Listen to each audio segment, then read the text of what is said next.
buenas tardes, ¿cómo están? Pues bienvenidos a nuestro último Facebook Live del año. En esta dinámica que hemos tenido sobre diferentes temas relacionados a las enfermedades hepáticas.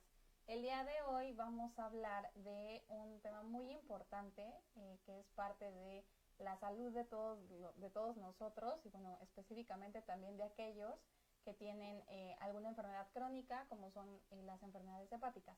Entonces, hoy vamos a hablar sobre la importancia que tiene la calidad de vida en pacientes con enfermedades hepáticas y para eso el día de hoy nos acompaña la doctora Cristina Gómez. Ella es gastroenteróloga, es internista, gastroenteróloga y bueno, ella tiene especialidad en este tema de la calidad de vida.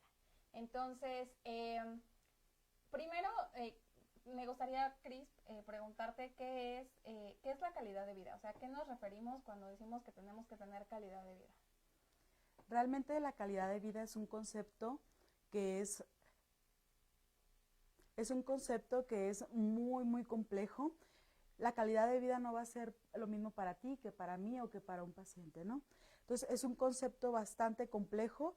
Sin embargo, existe una definición que es el bienestar tanto físico, emocional, también de desarrollo económico.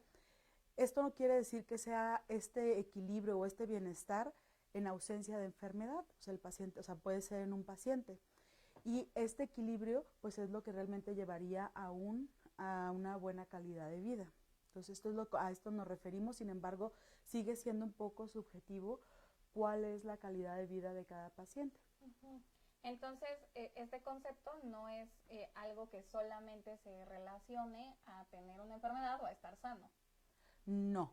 De hecho, parte del concepto no se refiere a estar sano. El hecho de decir calidad de vida puede ser un equilibrio dentro de una enfermedad, o sea, un paciente que puede tener, por ejemplo, hígado graso y que puede tener este equilibrio o este bienestar en todos estos ámbitos emocionales, físicos, mentales y también económicos y de desarrollo y que puede tener esta enfermedad. No necesariamente tiene que ser en ausencia de la enfermedad.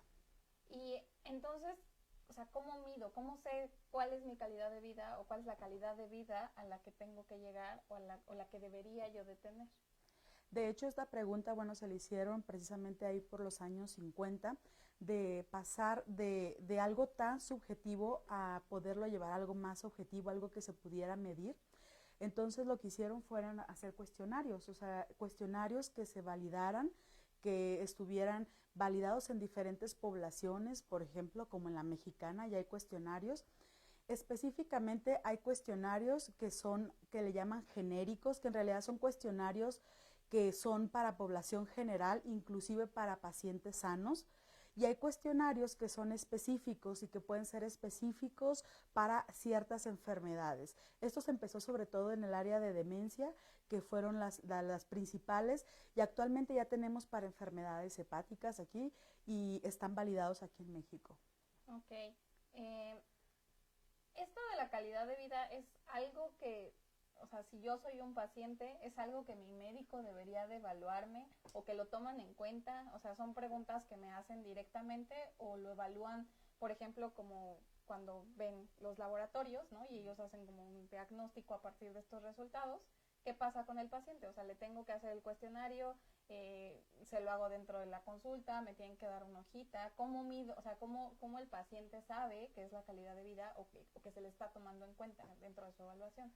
De hecho, estas evaluaciones son muy fáciles de llevar. Estas evaluaciones no las hace el médico. El paciente es un cuestionario y el paciente está leyendo en la sala de espera el cuestionario y lo tiene que hacer él directamente.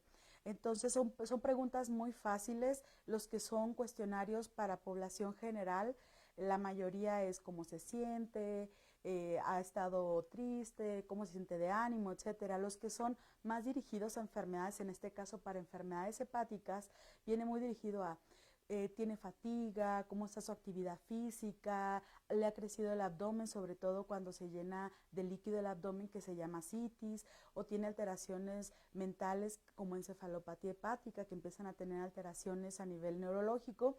Entonces, estos ahí los van haciendo. Los pueden ayudar los familiares, son cuestionarios que se hacen en 7 a 10 minutos como máximo, son muy fáciles de entender, o sea, no dice encefalopatía hepática, sino dice, o sea, usted se ha sentido que no puede realizar alguna actividad o que de repente se le olvida las cosas, etcétera.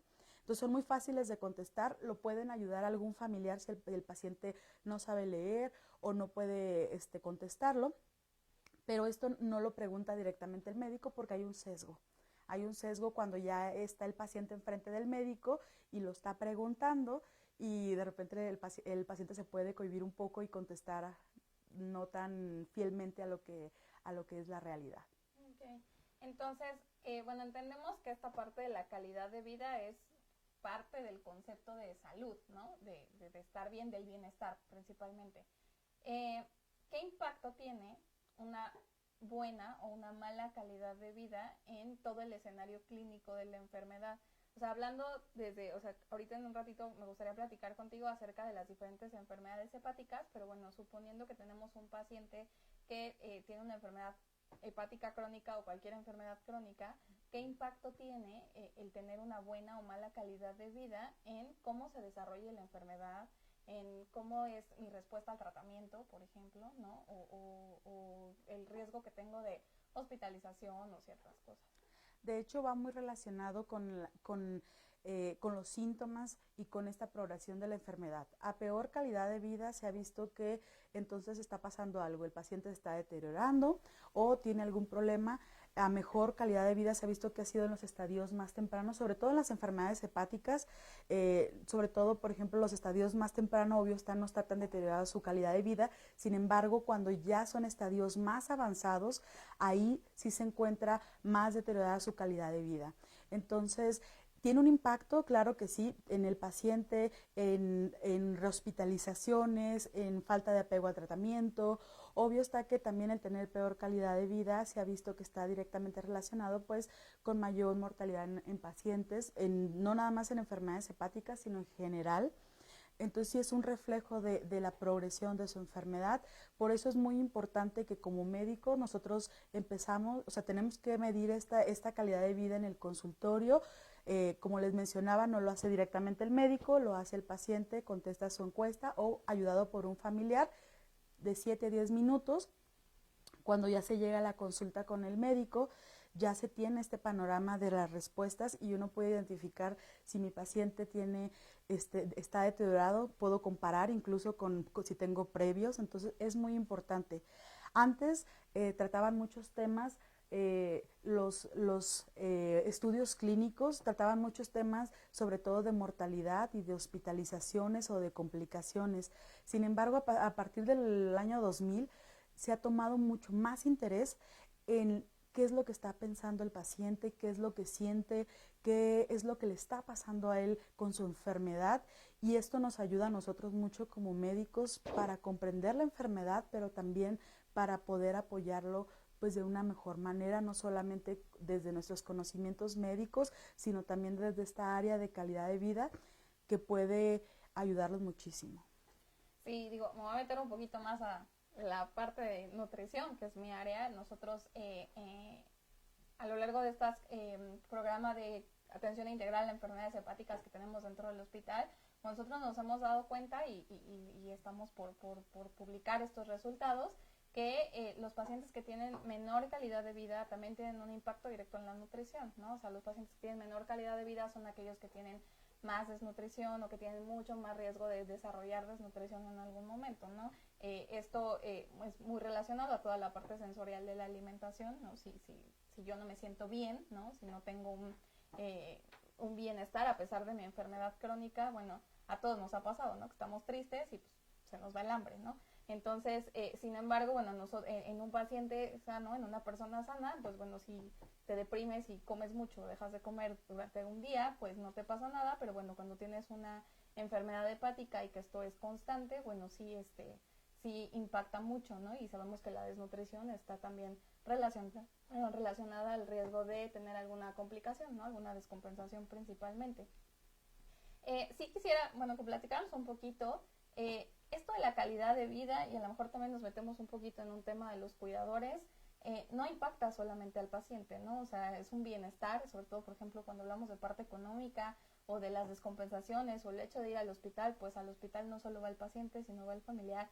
¿Qué impacto tiene la calidad de vida que tenga el paciente sobre los cuidadores, sobre los familiares? Eso es un tema muy importante, de hecho, tiene un impacto muy importante. Si sabemos que en México la mayoría de los cuidadores son algo que llamamos informal, o sea, el familiar, o sea, que no se le paga al cuidador. Normalmente pues somos las hijas, las esposas, las mamás, etcétera, las que estamos ahí con el paciente o con los pacientes. Y tiene un impacto, claro, a nivel económico, porque la persona deja de trabajar y hay dinero, o sea, que se está perdiendo ahí. Y obvio que impacta también el costo del hospital, pero también impacta muchísimo en el cuidador. De hecho, al cuidador, al cuidador se le llama el paciente invisible. ¿Por qué razón? Porque él también tiene enfermedades, tiene que trabajar, tiene que cuidar al enfermo, él incluso puede también sufrir depresión, también el dejar de trabajar, obvio que tiene pues ahí merma la economía, entonces también tiene que buscar otras opciones para mantener esta familia. Entonces sí tiene un impacto inclusive en si el cuidador tiene otras enfermedades como diabetes, hipertensión, la presión alta, alguna otra enfermedad se puede empeorar. Entonces sí tiene un impacto no solamente el mejorar la calidad de vida, porque el mejorar la calidad de vida implica también, se ha visto que ayuda a que los pacientes se hospitalicen menos, tengan menores complicaciones. O sea, también se ha visto que si mejoramos esta calidad de vida y nos damos cuenta de que existe algunas cosas que podemos mejorar en esos pacientes, también impactamos en el cuidador. Uh-huh. Y bueno, esto de la calidad de vida, como decíamos, es de todos, ¿no? Y no es un poquito evidente que tiene un impacto cuando la enfermedad está progresando o es una enfermedad que ya está en estadios muy avanzados, muy descompensados, que incluso en enfermedades hepáticas específicamente ya empieza a haber diagnósticos, por ejemplo, de carcinoma hepatocelular. Pero, ¿qué pasa? O sea, es lo mismo en todos los pacientes, en todas las enfermedades hepáticas, porque si bien, bueno, el paciente que está descompensado tiene un escenario clínico y el pronóstico totalmente distinto, pero bueno, ¿qué pasa en el paciente, por ejemplo, con hígado graso, ¿no? Que no tiene como tal la enfermedad avanzada, pero sí tiene una enfermedad crónica que va a progresar y que va a ir hacia, o sea, que si no se atiende con tiempo o de la forma adecuada, bueno, puede llegar a progresar, ¿no? Pero, ¿cómo impacta la calidad, o sea, cuál es el impacto que tiene la calidad de vida en cada una de las principales enfermedades hepáticas? Y hablando también un poquito de las que tenemos nosotros, que son más comunes en México, ¿no? O sea, el hígado graso, que está relacionado a la obesidad, que bueno, supongo ahí tenemos esta combinación de dos enfermedades, ¿no? El hígado graso, la obesidad y todo lo que implica la obesidad. Las enfermedades autoinmunes, ¿no? Las enfermedades hepáticas por consumo excesivo de alcohol y en específico la cirrosis. Eso es muy importante. ¿Por qué razón? Sí impacta de forma diferente. Algo para explicarles rápidamente, estas herramientas o estos cuestionarios con los cuales medimos calidad de vida tienen diferentes áreas. Obvio que mide actividad física, emocional, si el paciente está deprimido, si el paciente tiene síntomas. Entonces se ha visto que estos cuestionarios tienen una de actividad física y viene muy remarcado fatiga. Entonces en los pacientes que tienen hígado graso, sobre todo esteatohepatitis, que es la inflamación ya del hígado por depósitos de grasa. En esto se ha visto que la fatiga es lo que más ha tenido el paciente que deteriora su calidad de vida. O sea, no necesariamente tienen una calidad de vida muy mala, no. Simplemente tienen fatiga y esto va mermando poco a poco su calidad de vida. En cambio, estos me refiero son estadios más tempranos de enfermedades hepáticas versus los estadios más avanzados, por ejemplo, como cirrosis.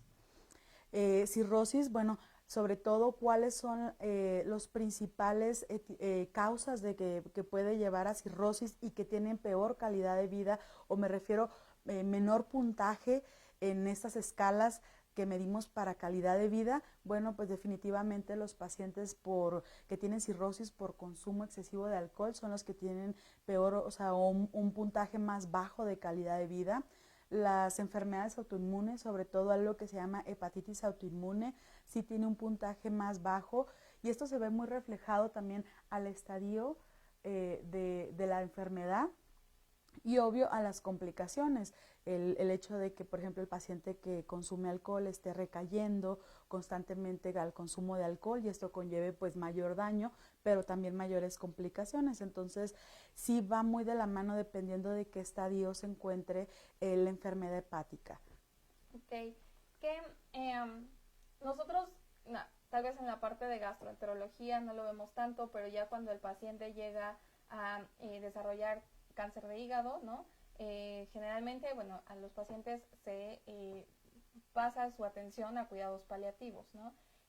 La importancia, bueno, o el objetivo del cuidado paliativo es justamente tener mejor calidad de vida, ¿no? ¿Qué diferencia hay en la calidad de vida de un paciente que tiene los estadios tempranos de la enfermedad a un paciente que está en cuidados paliativos? O sea, ¿qué es lo que buscas en estos pacientes? Definitivamente se buscan diferentes áreas. Obvio que en los pacientes que están en estadios tempranos, al momento de hacer a lo mejor valoración de calidad de vida y vemos que el paciente está fatigando, se ha visto que si un paciente tiene hígado graso y tiene fatiga, al momento de hacerle algunas intervenciones, como que baje aproximadamente entre el 5 al 10% de su índice de masa corporal, o sea, que baje de peso en los próximos 6 meses, el paciente mejora su calidad de vida, se siente más activo, con menos fatiga, y eso es lo que buscamos mejorar en estos pacientes. En los pacientes que tienen estadios más avanzados, buscamos más que nada el confort, que no tenga dolor, que es algo muy importante. En los estadios más avanzados pueden tener dolor, pueden tener complicaciones, y se está buscando que el paciente esté sin dolor, lo más cómodo posible. Y esto es lo que se busca en estadios ya más avanzados. Obvio está que tenga menos complicaciones y que el paciente no se vaya deteriorando. Sin embargo, buscamos más este tipo de calidad de vida en ese paciente. Hay un estudio muy bonito, de hecho, que se hizo en pacientes con cirrosis hepática por diferentes causas, y se les preguntaba: ¿usted qué es lo que desea? ¿Vivir más, pero con pues más o menos calidad de vida, o vivir menos pero con mejor calidad de vida? La mayoría buscaba con mejor calidad de vida, aunque fueran menos años. Entonces, es una necesidad el valorar la calidad de vida en los pacientes con enfermedades hepáticas. El escuchar al paciente es muy, muy importante. Y sobre todo esto se tiene que platicar, me refiero ya mucho a los estadios, por ejemplo, ya más avanzados y que estamos en cuidados paliativos, se tiene que platicar muy bien con el paciente y con los familiares. Okay. Nos queda claro que estas causas de que la calidad de vida esté afectada para los pacientes obedece a diferentes razones, ¿no? Puede ser, como ejemplo, la parte económica, ¿no? Sabemos que las enfermedades hepáticas crónicas son enfermedades en las cuales, bueno, los pacientes tienen más riesgo de estar entrando constantemente al hospital, ¿no? Ya sea por evaluaciones de rutina, como las endoscopías o los ultrasonidos, ¿no? Que también generan un costo, o por las descompensaciones, ¿no? Eso es en la parte económica. En la parte del progreso de la enfermedad también. ¿Cómo hace? O sea, si yo soy un paciente, o sea, me queda claro que como personal médico, bueno, tenemos la obligación de poder identificar estos cambios que puede haber en la calidad de vida. Pero yo como paciente, ¿cómo puedo decirle a mi médico, o qué tengo que decirle a mi médico para que, pues si no bien me haga una evaluación, pero sí hacerle notar que algo está cambiando y que probablemente no tenga que ver con los medicamentos, ¿no? O sea, eso es muy importante. Creo que la relación médico-paciente debe ser fundamental, el tener este acompañamiento del paciente durante toda esta enfermedad. Y creo que las partes que debemos de decir precisamente son estas, desde, por ejemplo, ¿sabes qué? Se está mermando a nivel económico, yo a lo mejor ya no puedo sostener este tratamiento, y o existe o ver la posibilidad de a lo mejor un tratamiento más económico, o sea, empezar a ver opciones, me refiero a niveles de costo de tratamiento. Segundo, también es importante el expresar las dudas que tienen. Muchos de los pacientes se quedan con dudas y no expresan estas dudas. A veces ellos dicen, no sé, es que el que me hinche las piernas es normal. Y no, no es normal. Entonces ellos piensan que es algo que pues va creciendo y lo van adaptando a su día a día. Y no, no es normal. Entonces empezar a preguntar, oiga, doctor, ¿esto es normal? Y sobre todo también desde el área médica, creo que es muy importante empoderar al paciente acerca de su enfermedad. Y eso es algo muy importante. Empoderarlo, ¿qué quiere decir? Que el paciente conozca su enfermedad, que el paciente esté consciente de todos los medicamentos que esté tomando, y no nada más el paciente, también su familia, o sea, sus cuidadores, qué medicamentos están tomando, para qué son los medicamentos, qué es la enfermedad, cuáles son las complicaciones, datos de alarma. Todo esto hace que el paciente y el familiar se empodere, y si existe alguna descompensación o existe algo que está fuera de lo habitual, el paciente puede inmediatamente acudir a su médico y prevenir estas complicaciones, tal vez sin una valoración total de calidad de vida, o sea, me refiero al escrito, al cuestionario, pero sí de forma pues indirecta empezar a ver eso. Y también que el médico se empodere, que conozca los cuestionarios.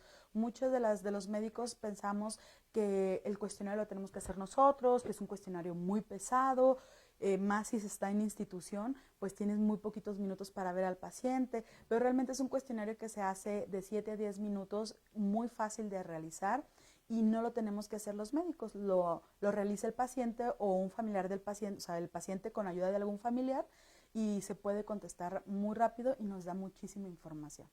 Creo que sí es importante porque, bueno, pues nosotros como pacientes, bueno, siempre estamos en una sala de espera, ¿no? Entonces esos 10 minutitos, como decías, sobre todo cuando estamos en institución o esperando a que nos hagan algún estudio, podemos, pues, como médicos o como personal de salud, se puede aprovechar para que el paciente conteste el cuestionario, y a lo mejor no tendremos un resultado para esa consulta, ¿no? Pero ya obtenemos un panorama para la siguiente consulta, ¿no? Entonces, sí creo que es importante que tengamos en cuenta que en general el tratamiento de las enfermedades crónicas es algo en equipo, ¿no? O sea, no es algo que corresponda solo al médico, solo a la nutrióloga, ¿no?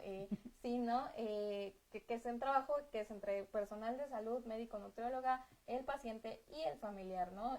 Creo que en estadios avanzados de cirrosis o en descompensaciones como es la encefalopatía, bueno, el apoyo de los familiares sirve mucho al paciente y sirve mucho al médico, ¿no? Entonces, identificar si la calidad de vida que tengo está disminuyendo o está aumentando, o sea, quisiéramos que siempre aumentara, ¿no? Pero si vemos que la calidad de vida se está mermando, bueno, tratar la identificación no es por parte de responsabilidad solo del personal de salud, ¿no? Sino también como del familiar, ¿no? Totalmente. Darse cuenta que, bueno, mi paciente o mi papá, la persona a la que cuido, ¿no? Pues lo veo más triste o está dejando de comer, y como decías, bueno, a lo mejor hay cosas que son normales o, bueno, dentro que son esperables, por así decirlo, dentro de la progresión de la enfermedad, pero hay cosas que no son normales o que no deberían de presentarse de cierta forma, o que el hecho de que estén presentes, pues bueno, va a influir en la progresión de la enfermedad, ¿no? Como esto de dejar de comer, ¿no? Son pacientes, ¿qué relación tiene la calidad de vida con desarrollar depresión? Porque entonces ahí ya tenemos dos enfermedades, ¿no? Ya no solo es la enfermedad hepática, sino ya también tengo depresión, que es una enfermedad. ¿Qué pasa ahí? O sea, aumenta... obviamente nosotros pensaríamos que aumenta el riesgo, pero ¿qué pasa? Porque entonces si tengo una enfermedad hepática voy a añadir un medicamento. ¿Qué pasa con esta relación que hay de desarrollar depresión o algún otro trastorno como de ansiedad y la calidad de vida? Totalmente, de hecho va muy relacionado. En enfermedades hepáticas en estadios ya muy avanzados, se ha visto que sobre todo pacientes que son menores de 45 años, que tienen ya sea esto que se llama encefalopatía hepática, o que tienen líquido intraabdominal que se llama citis, también, por ejemplo, que tengan complicaciones o múltiples hospitalizaciones, se asocia con dos cosas: disminución en el área de actividad física, o sea, sobre todo en fatiga, pero también junto con dolor, y en el área emocional con depresión, o sea, va muy, muy relacionada. ¿Por qué? Bueno, sobre todo pues, menores de 45 años que son personas activas, que tienen familia y que son muy activas en el trabajo, de repente cuando vienen enfermedades hepáticas, pues sí se tiene que disminuir esta actividad. Entonces, esto conlleva que el paciente tenga depresión, no siempre, pero sí se puede, sí se relaciona y puede llevar a depresión. Entonces ya tenemos otro conjunto de enfermedades que viene ahí, ¿no? O sea, entonces sí es muy importante valorarlo. Es vital para nuestros pacientes. ¿Por qué? Porque la depresión también lleva a que no se tome el medicamento, que no coma adecuadamente, que baje de peso, o sea, baje masa muscular. Y esto, pues, es un ciclo vicioso. Lleva más complicaciones también.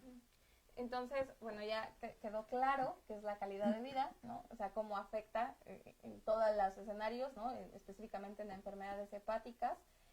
¿Quién la tiene que identificar? O sea, hacemos con la responsabilidad del médico, que nosotros como pacientes, como familiares podríamos identificarla, y que también llega un poco la parte de la prevención, ¿no? O sea, ¿cómo puedo yo prevenir que mi calidad de vida disminuya, ¿no?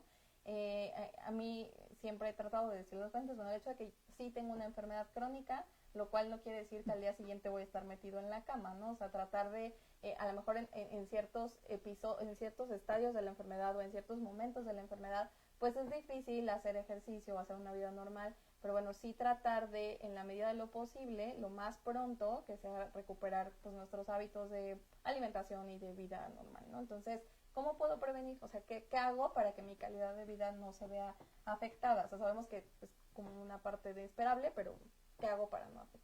Definitivamente esto va a depender mucho del estadio de la enfermedad, pero lo primero es detectarla. Si no lo medimos, pues no vamos a saberlo. Entonces, por eso es muy importante.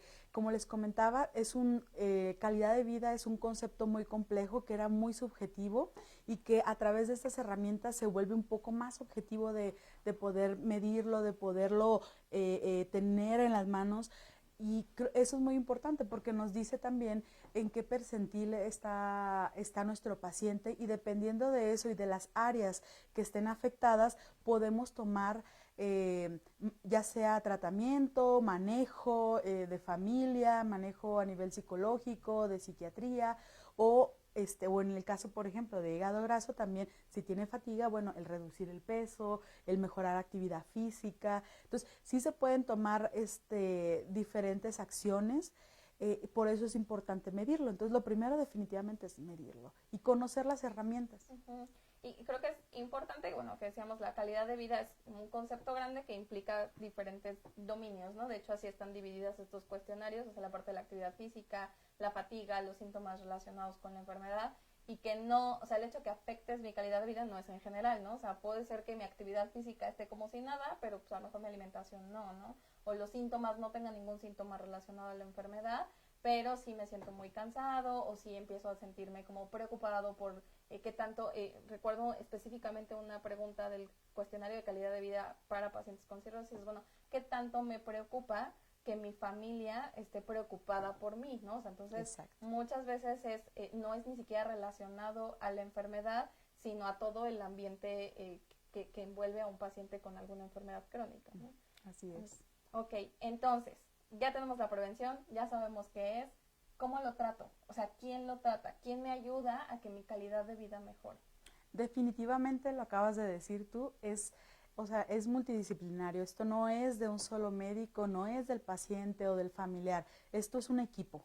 Entonces, es integrar diferentes ya sea médicos, psicología, nutrición, actividad física. Es integrar a varias áreas y también al paciente y al familiar. Entonces no va muy dirigido y va muy dependiendo de las áreas que el paciente tenga menor puntaje o que haya salido con foquito rojo, y tratar esas áreas y poderlas mejorar. Pero va a depender mucho de las áreas pues que tengamos un poco más bajas en el cuestionario. Entonces, por eso es muy importante realizar estos cuestionarios y valorarlos, porque así puedo integrar si el paciente tiene, por ejemplo, depresión, se siente preocupado o está ansioso por su enfermedad. entonces yo puedo, por ejemplo, a lo mejor comunicarme con psicología y empezar a manejar esto de una forma mucho más integral y que el paciente pueda disminuir esta ansiedad, pueda disminuir esta sensación de preocupación. Ujú. Como tal, no es un tratamiento en el cual Sí, yo necesite un medicamento, medicamento más, ¿no? O no, sea, es un poquito más hacia intervenciones, cambios incluso en algunos estilos de vida. hábitos, ¿no? Estilo de vida, Ujú. o sea, como decías, en la parte de hígado graso, bueno, sí, la fatiga está dentro de las características de la enfermedad, pero bueno, si yo hago el cambio que me va a llevar a la baja de peso, al aumento de actividad física, pues es como matar dos pájaros de un tiro, ¿no? O sea, estoy menos cansada y además estoy solucionando la parte de hígado graso, ¿no? Y no, y también, por ejemplo, si el paciente tiene cirrosis por consumo de alcohol, entonces el saber por qué está consumiendo el alcohol, esto nos va a ayudar también a disminuir su ingesta. Entonces, todo esto, obvio, va a ayudar a que el paciente tenga mejor calidad de vida y también menos complicaciones. Y también entender que no es un proceso de un día a otro, ¿no? O sea, no porque yo decida mañana tener la mejor calidad de vida, lo voy a hacer porque pues tengo una enfermedad que lo está impidiendo o que está afectando con ello.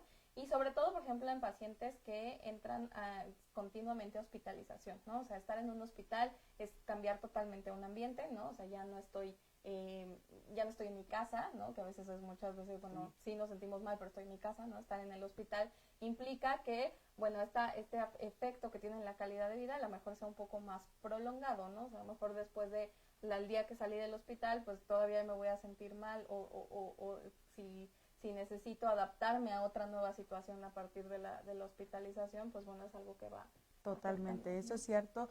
La mejoría de la calidad de vida no es de un día para otro, va poco a poco, pero es algo que el simple hecho de ya conocer de que estamos teniendo una percentila más baja y que nuestro paciente tiene ciertas áreas que podemos investigar y que incluso podemos mejorar, es el principio. O sea, de ahí partimos, incluso se pueden ir valorando cuestionarios, por ejemplo, de hace 6 meses o de hace un año y ver cómo mejoró el paciente en este año o en estos 3 meses que no lo voy a ver, sino, o sea, ahí puede uno empezar a comparar el porcentaje y las percentilas en las que E se incluso encuentra el paciente. prevenirlo, ¿no? O sea, si es También, un paciente que vemos que a lo largo de el último año, bueno, ha tenido como más efecto, por ejemplo, en la parte socioeconómica, bueno, ir preparando al paciente es como dentro de 6 meses te toca tu ultrasonido, entonces no sé, que las noticias no sean como tan directas, bueno, tan rápidas, digamos, ¿no? Pero sí, en la parte del personal de salud, pues también ir enfocando un poquito nuestras intervenciones hacia esas cosas, ¿no? A medida que prevengas, ¿no? O sea, si tenemos un efecto en la parte socioeconómica y además le digo que en 6 meses le tocan 4 estudios más y si no le dije, bueno, seguramente este último mes va a tener pues mucho más preocupación para saber, pues bueno, qué voy a hacer para poder realizar todos mis estudios, que además sé que son necesarios porque si no se ve afectada, bueno, la producción de la enfermedad, ¿no? Bueno, vamos a ver si hay alguna preguntilla que tengan en Facebook. Les invitamos a que pues, si tienen alguna duda, algún comentario, digo, a veces este tema, gracias, es un poquito más acerca de comentarios más que de preguntas, pero en todos modos si tienen alguna pregunta. Ok, entonces nos preguntan, acuérdense que vamos leyendo las preguntas de Facebook. ¿Cuáles son las expectativas de un trasplante hepático? Y ahorita hablábamos un poquito de la parte de la enfermedad hepática, pero ¿qué pasa cuando nosotros tenemos la opción, o bueno, la fortuna de tener un trasplante? ¿Qué pasa con mi calidad de vida?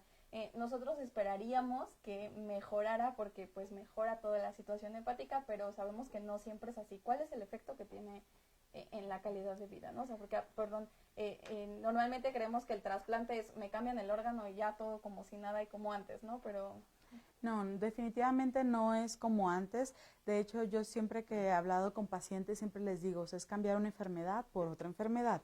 Mejora calidad de vida, definitivamente. Está bien comprobado que el paciente que va a trasplante hepático y posterior a este y se sigue bien, o sea, sobre todo las consultas, los lineamientos, los medicamentos, todo, el paciente mejora su calidad de vida. Sin embargo, no es como estaba previamente o sea, sano, no va a poder estar consumiendo todo el alcohol que quiera, no va a poder estar haciendo toda la actividad física que quiera, o sea, sí cambia, mejora a como estaba a lo mejor ya antes del trasplante, pero no mejora a donde estaba previamente antes de tener enfermedad hepática. Es muy difícil llegar a esa mejoría de calidad de vida. Sin embargo, sí está comprobado que hay mejor calidad de vida después del trasplante.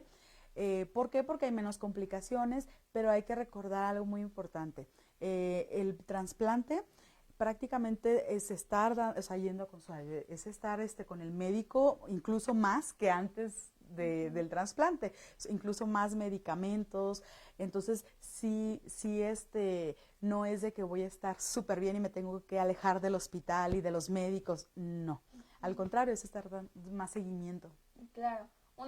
Y ahorita haciendo una introducción a la pregunta siguiente, uno de los temas más importantes en los cuales hay también mucho más efecto por el medicamento, por la enfermedad, es la salud sexual, ¿no? Habíamos hablado, teníamos, si ustedes gustan, están en los videos de la página de Facebook de Médica Sur, tuvimos una plática acerca de cómo está afectada la sexualidad en pacientes con cirrosis, ¿no? Entonces, nos preguntan si el uso de sildenafil y propanolol están contraindicados. Acuérdense que estas preguntas de medicamentos no podemos dar una recomendación porque no tenemos todo el caso, pero bueno, no sé qué nos puede. Definitivamente se tiene que individualizar cada caso, no podemos decir sí o no, pero se tiene que individualizar porque no solamente es el propanolol o algún otro medicamento, se tiene que individualizar. Esto yo sugiero que vayan con su médico, obvio está que tienes también que ver qué tanto, si tiene presión alta, si alguna arritmia, cardiópata, etcétera. Pero ese es un tema muy, muy interesante, porque una de las áreas que valora calidad de vida precisamente es el área sexual. Entonces, ahí es donde se ha visto, de hecho, el área de emocional, sobre todo a nivel de depresión, de ansiedad, de preocupación, el área física de fatiga, dolor, y el área de sexualidad con disfunción o con alteraciones a nivel sexual son de las principales áreas que se ven afectadas en pacientes con estadios ya más avanzados como la cirrosis hepática. Y que creo que también esto es de los temas en los cuales también la familia o quien acompaña al paciente debe de haber una comunicación muy abierta, ¿no? Que la otra persona esté preocupada por estos efectos que tiene sobre la salud sexual. Entonces, hablarlo, ¿no? O sea, ver qué es lo que está pasando, si te preocupa, no te preocupa, ¿no? Y en general con todos estos dominios que hay de la calidad de vida, ¿no? A lo mejor yo como paciente estoy muy preocupada porque pues mi familia no tiene el dinero suficiente, pero pues resulta que sí lo tienen, ¿no? Y yo ya me estoy adjudicando una preocupación que no es, ¿no? O que no va. La siguiente pregunta no tiene un tanto que ver, pero bueno, vamos a responderla, que es que por qué un paciente con cirrosis después de hacer ligadura de varices esofágicas no puede comer verduras. No es que no pueda comer verduras, es un poquito solo sobre las consistencias y solo son los 2 primeros días que no sean alimentos muy fibrosos, pero no quiere decir que dejen de comer verduras, sí. No dejen de comer verduras, por favor. Esto es sobre todo recomendación, es muy importante seguir las recomendaciones del médico tratante y sobre todo después de estas indicaciones, por ejemplo, de ligadura, saber y preguntar también eso, o sea, ¿cuántos días no voy a poder comer verduras? ¿Cuándo sí? ¿Cuándo no? Y seguir las indicaciones de su médico. Claro, y saber que todos los pacientes son distintos, ¿no? O sea, hay pacientes que tienen como un poquito más de efecto de la ligadura de las endoscopías y hay gente que no, ¿no? Entonces, también nuevamente hay que individualizar todas estas recomendaciones. Esta es una pregunta que nos llegan mucho a consultorios en donde tratamos enfermedades crónicas, ¿no? O enfermedades que tienen etapas terminales muy marcadas como es cirrosis, ¿no? Como son las enfermedades hepáticas, y es saber si hay alguna forma o hay manera de saber cuánto tiempo de vida tiene un paciente, ¿no? O sea, entonces es una pregunta que normalmente hacemos, pero pues bueno. Tenemos modelos, ¿qué quiere decir esto? Modelos que a través de síntomas, de laboratorio, que se ha visto que nos pueden predecir el porcentaje de mortalidad. Sin embargo, la respuesta es, o sea, no tenemos yo puedo decir como médico, oye, ¿sabes qué te vas a fallecer mañana? No, para nada. Son modelos que no son 100, o sea, no tienen el 100% de seguridad. Sin embargo, estos nos ayudan a predecir, por ejemplo, si va a haber complicaciones, nos ayudan a predecir el porcentaje de mortalidad a 1 año, a 3 años o a 6 meses, dependiendo del modelo que uno utilice. Entonces, esto lo hacemos bastante los médicos en consulta sobre todo para valorar cuando tenemos ya las herramientas y utilizamos algún modelo, pues podemos ver, ¿sabes qué? Este paciente tiene una mortalidad muy alta y es candidato, por ejemplo, para trasplante. Entonces, o este paciente tiene una mortalidad más baja, o sea, un porcentaje de mortalidad a 3 años, voy a tratar esta área, ¿no? Entonces, también se individualiza, o sea, cada paciente es diferente y estos modelos incluyen laboratorios, síntomas, incluyen incluso hasta imagen, entonces... O la presencia de las descompensaciones. La presencia de las descompensaciones, como las hospitalizaciones por ascitis, o sea, líquido en el abdomen o encefalopatía. Entonces, sí existen algunos modelos, no son de al 100% que sean súper así, o sea, de que van a predecir 100% de los pacientes, no, pero sí predicen un gran número de los pacientes y esto nos ayuda pues también a determinar en qué estadio podemos estar y cuáles pues nuestras complicaciones. Y que retomando un poquito la parte de la calidad de vida, bueno, también, o sea, pues son modelos que son de predicción, ¿no? O sea, no tenemos, esto es como la bolita mágica, ¿no? Pero sí también ver, bueno, si sabemos que es un paciente que tiene más riesgo de seguir siendo hospitalizado o más riesgo de tener alguna descompensación, bueno, poder identificar y comunicárselo al paciente de cuáles son los efectos que pudiera tener esta progresión o estas descompensaciones sobre su calidad de vida, ¿no? Es como, bueno, tenemos una citis que es difícil tratarla con algún medicamento, entonces preparar al paciente que probablemente va a tener más hospitalizaciones y poder prepararlo para todo ello y poder evitar que se afecte tanto esta calidad de vida, ¿no? Nuevamente, por eso es muy importante medir la calidad de vida. Esto nos ayuda mucho para determinar desde el paciente, no solamente es valorar la calidad de vida, obvio está valorar todos los aspectos clínicos, pero también el valorar la calidad de vida nos va a ayudar, por ejemplo,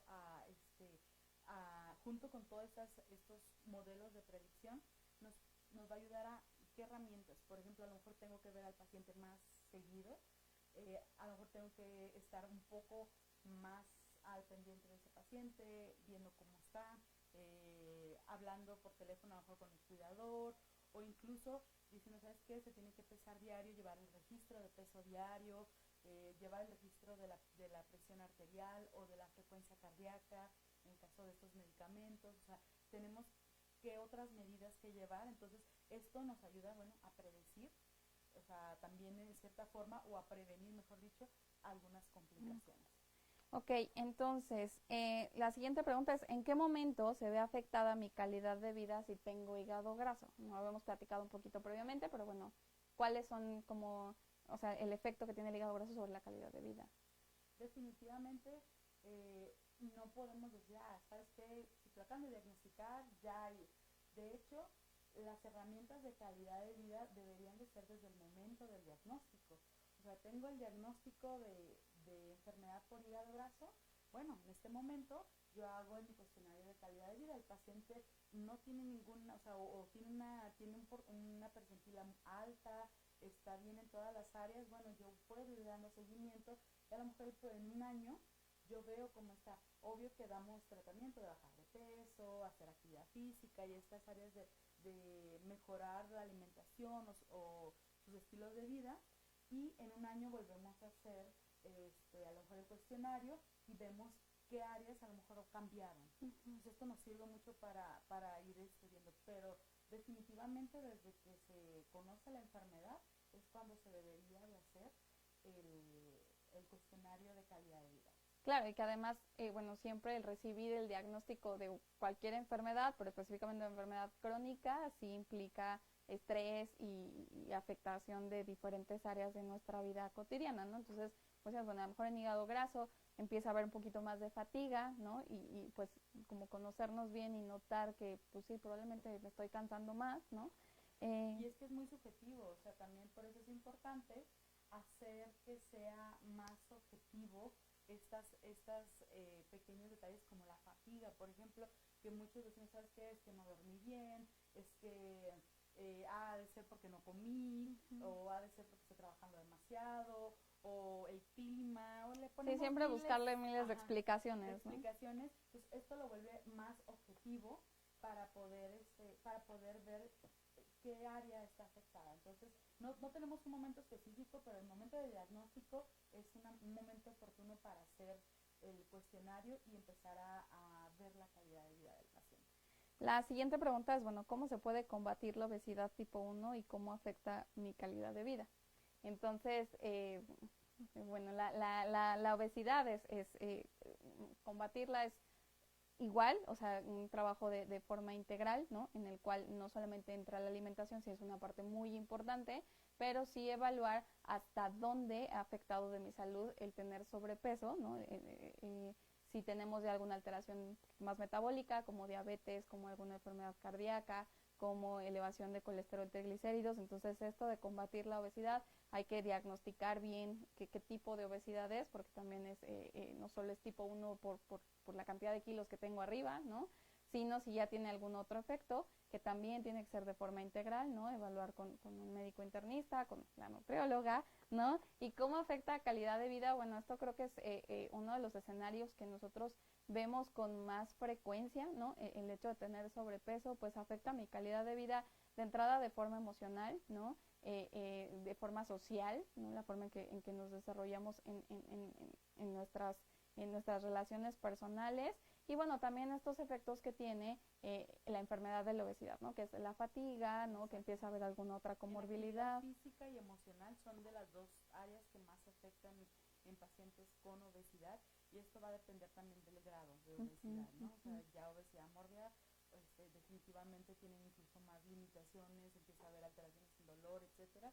Entonces, sí tienes que, va a depender de eso, y también si el paciente tiene factores de riesgo cardiovasculares. Entonces, el tratamiento es nuevamente, todo tratamiento, esto no son recetas de cocina, e incluso las recetas de cocina no tampoco son así. Son. Entonces, va muy individualizado, y eso es algo muy importante. Va a depender del paciente y va a depender también de los factores de riesgo que tenga, sobre todo a nivel cardiovascular, ya sea prediabetes, diabetes, hipertensión o algo, colesterol, y dependiendo de eso el tratamiento va muy dirigido. Claro, y también es importante o sea, saber que no está mal pedir ayuda, al contrario, ¿no? Si nosotros nos damos cuenta que algo está afectándose, como decíamos, esta comunicación que hay médico-paciente y con toda la confianza y todo el derecho que tenemos como pacientes y nosotros como responsabilidad del personal de salud, ¿sabe qué, doctor? Pues estoy sintiendo que estoy más triste o que no puedo dormir o que, o sea, quisiera yo platicar con alguien, o sea, ir al psicólogo, ¿no? O no estoy comiendo bien y entonces que quiero ir a la nutrióloga, ¿no? O sea, no está mal pedir ayuda, no está mal que cuando identifiquemos algo, pues podamos comunicárselo a nuestro médico para ver cuál es la mejor estrategia en la cual pues podamos mantener nuestra calidad de vida de manera más óptima posible. Totalmente, y esto definitivamente va muy de la mano con el tratamiento, o sea, o el manejo multidisciplinario. O sea, el integrar no solamente estar el médico, sino recuerden que también muchas de las enfermedades hepáticas por enfermedad por hígado graso vienen muy relacionadas también con obesidad, y esto también trae un trasfondo también ya sea metabólico, pero también un trasfondo emocional. Entonces, sí es importante integrar otras áreas, desde nutrición, psicología o psiquiatría, y obvio el área médica o incluso acondicionamiento físico. Entonces, sí se tiene que hacer un abordaje multidisciplinario, y eso es muy, muy importante.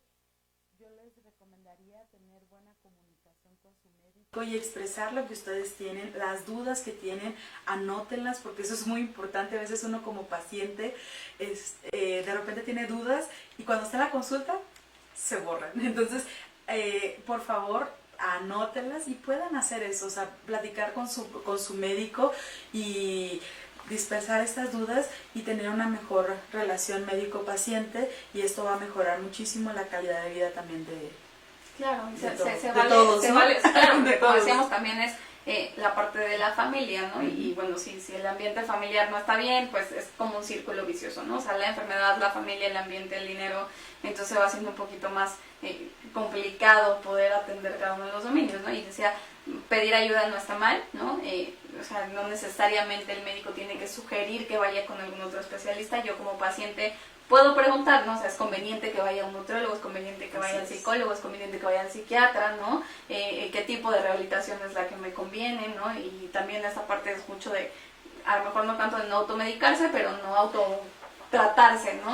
Sí, eso es muy importante, sobre todo es preferible acudir con su médico, no tomar decisiones por ustedes mismos, sino que la decisión sea, ¿sabes qué? Voy a preguntar a mi médico de confianza, a mi médico ya que ya me conoce, o tener algún médico que ustedes tengan confianza y preguntar directamente a ellos, oye, ¿me puedo tomar esto? ¿Qué puedo hacer? Siento esto, y dar un tratamiento ya dirigido. Pero sí, de preferencia, totalmente no automedicarse.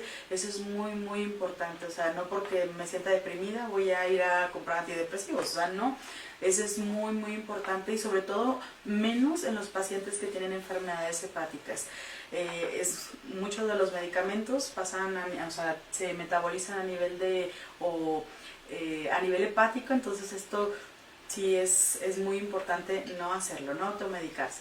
Ok, no sé si tengamos alguna otra preguntita por ahí. Entonces, pues Cris, muchísimas gracias por habernos acompañado el día de hoy para hablar de este tema tan importante dentro de, como decíamos, de todas las enfermedades, ¿no? Incluso de cuando somos sanos, pero específicamente qué pasa con enfermedades hepáticas, ¿no?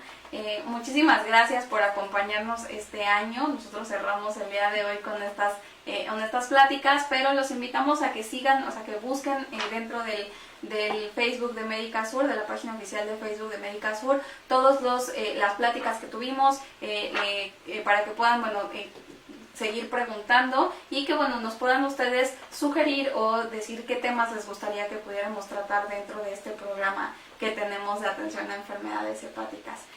Muchísimas gracias, Cris. Muchas gracias a todos. Buenas tardes.